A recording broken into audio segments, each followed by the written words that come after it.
នៅក្នុងវីដេអូនេះគឺយើងនឹងមករៀនប្រើ Pen Tool សម្រាប់អ្នកដែលទើបតែចាប់ផ្ដើមប្រើ Photoshop លើកដំបូងអញ្ចឹងដើម្បីចូលប្រើ Pen Tool អ្នកនរគ្នាចុច Shortcut អក្សរ P ឬក៏យើងចុចមកនៅខាងឆ្វេងដៃហ្នឹងគឺរូបប៊ិចនេះគឺជា Pen Tool យើងអាចចុចស្ដាំដៃនៅលើនេះទៅគឺយើងនឹងឃើញមាន tool ជាច្រើននៅខាងក្រោមហ្នឹងអញ្ចឹងយើង focus មកតែ3 tool នៅខាងលើនេះទេដែលវា mark ដោយ Shortcut អក្សរ P ហ្នឹងនេះគឺជា tool សំខាន់ដែលយើងអាចប្រើបានគឺ3ហ្នឹងហើយខាងលើគេហ្នឹងគឺសំខាន់ជាងគេសម្រាប់2ខាងក្រោមនេះគឺអត់សូវសំខាន់ទេវាអត់មានមុខងារច្រើនទូលំទូលាយដូចជា Pen Tool នៅខាងលើហ្នឹងទេឧទាហរណ៍ដូចជា Curvature Pen Tool នេះអានេះគឺប្រើសម្រាប់តែបង្កើតនៅ curve path ទេអញ្ចឹងវាអត់សូវទូលំទូលាយដូចជា Pen Tool ដូច Pen Tool ហ្នឹងគឺយើងអាចបង្កើត path ត្រង់ផង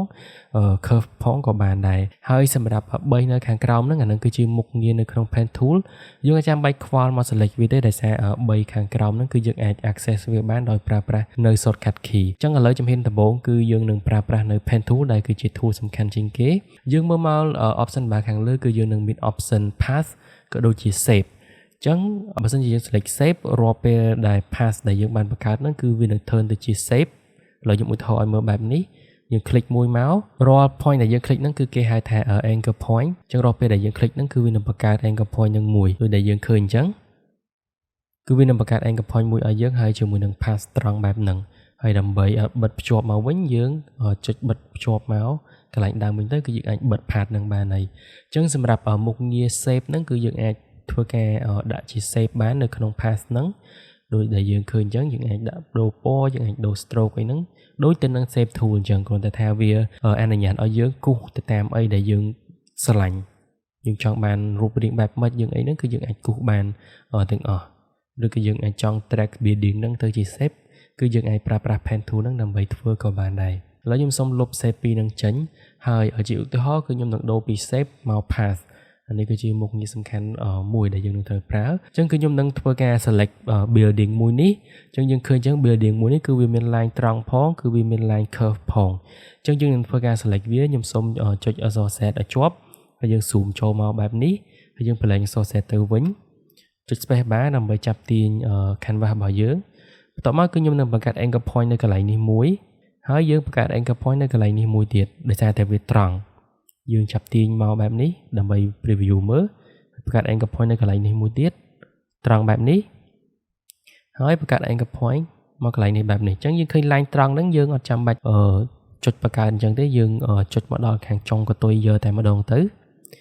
ឧទាហរណ៍ពេលដែលយើងចុចច្រឡំអ្នកនរគ្នាអាចចុច shortcut control Z ដើម្បីធ្វើការ undo វាបានអញ្ចឹងគឺខ្ញុំនឹងដាក់ anchor point នៅកន្លែងនេះមួយទៀតអញ្ចឹងអានេះគឺជារបៀបដែលយើងអាចបង្កើតនៅ path ត្រង់បានអញ្ចឹងដើម្បីធ្វើឲ្យវាកោង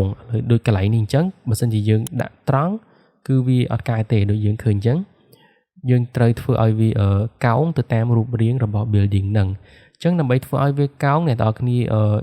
ចុចឲ្យជាប់យើងចុចឲ្យជាប់ហើយយើងទាញយើងកុំផ្ទាន់ប្រឡែងណាអ្នកនរគ្នាអញ្ចឹងនៅពេលដែលយើងចង់បង្កើត anchor point យើងគ្រាន់តែចុចទៅគឺបានហើយដែលត្រង់បែបហ្នឹងតែពេលដែលយើងចង់ឲ្យវាកោងយើងចុចឲ្យជាប់ហើយយើងធ្វើការទាញវាបែបនេះមួយទៀតនៅពេលដែលយើងកំពុងតែទាញហ្នឹងអ្នកនរគ្នាអាច hold space bar ឲ្យជាប់គឺយើងអាចធ្វើការលើក anchor point ហ្នឹងមានន័យថាវាអត់ទាន់ place ទេយើងអាច hold space bar ទៅគឺយើងអាចលើកវាបានឧទាហរណ៍ថាខ្ញុំចុចច្រឡំទាញមកវាចូលក្នុងបែបនេះហើយខ្ញុំអាចចុច space bar ជាប់យើងលើកវាទៅខាងលើបែបហ្នឹងមកចឹងពេលដែលយើងចុចខុសយើងអាចចុច space bar បានយើងក៏ចាំបាច់ចុច undo ទេចឹងឥឡូវគឺយើងបានធ្វើការបង្កើតនៅ curve path បែបហ្នឹងហើយដើម្បីតទៅមុខទៀតយើងអាចចុចតទៅបែបនេះក៏បានដែរតែដូចដែលយើងមើលចឹងរាង path កោងដែលយើងចុចទៅគឺវាអត់ត្រូវរូបរាង building របស់យើងទេអញ្ចឹងយើងអាចចុច L shortcut L ទៅគឺវានឹង delete handle ខាងនេះចេញហើយអាពីរនេះគឺគេហៅថា control arm ណាអ្នកនរគ្នាអញ្ចឹងនៅពេលដែលយើងចុចតគឺវានឹងបន្តarm curve ហ្នឹងហើយតែយើងអត់ចង់បានអញ្ចឹងទេគឺដោយសារតែពេលដែលយើងឲ្យវា curve ទៅគឺវាអត់ត្រូវជាមួយនឹង building របស់យើងអញ្ចឹងយើងអាចចុច L ទៅដើម្បី close control arm កន្លែងនេះចេញហើយយើងបង្កើតនៅ path ថ្មីមួយទៀតដែលយើងអាចបង្កើតនៅការកោងថ្មីបែបហ្នឹងបានអូខេដូចគ្នាទៅនឹងខាងក្រោមនេះចុច L zoom in ចូលតិចមកដើម្បីយើងមើលកាន់តែច្បាស់យើងបន្តធ្វើការ trace នៅ building របស់យើងមក នៅពេលដែលយើងប្រើដំបងអាចនិយាយបានថាគឺវារៀងពិបាកទម្លាប់ដៃតិចអ្នកនរគ្នាអញ្ចឹងអ្នកនរគ្នាអាសាអនុវត្តទៅគឺយើងអាចចាំដៃឲ្យយើងអត់សូវឆ្កើងយើងចង់ឲ្យវាកោងយើងចាប់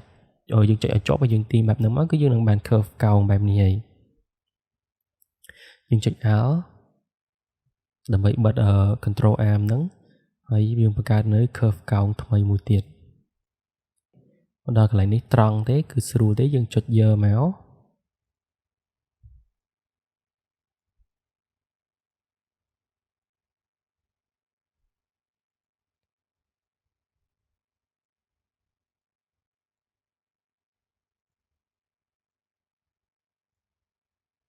zoom out បន្តិចមក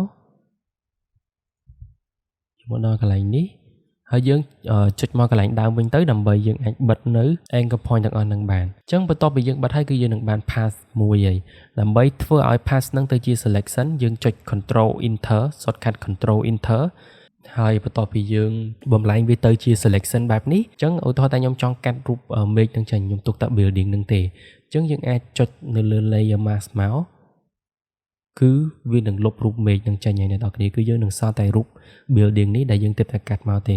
អញ្ចឹងសម្រាប់អ្នកទាំងអស់គ្នាដែលចាប់អារម្មណ៍រៀនទៅនឹង Photoshop និងការ design poster ខ្ញុំណែនាំវា Photoshop Unlimited នេះដល់អ្នកទាំងអស់គ្នាពីការចាប់ផ្ដើមដំបូងរហូតដល់កម្រិត Advanced ដែលយើងអាច design poster បាននៅក្នុងវគ្គនេះគឺរួមបញ្ចូលសំខាន់ៗដូចជាមេរៀន Photoshop ពេញតែម្ដងពីការប្រើប្រាស់ tool និងការប្រើប្រាស់មុខងារផ្សេងៗនៅក្នុង Photoshop និងវីដេអូបង្ហាញការអនុវត្ត design poster ផ្ទាល់ចំនួន8 poster ហើយនឹងមានការបន្ថែមវីដេអូ design poster 2វីដេអូរៀងរាល់ខែបន្ថែមទៀតអញ្ចឹងអ្នកទាំងអស់គ្នាចំណាយតែម្ដងទេនឹងទទួលបានមេរៀន Photoshop ថ្មីៗរៀងរាល់ខែបើសិនជាចាប់អារម្មណ៍អាចតាក់ទងមកតាម Telegram របស់ខ្ញុំបាន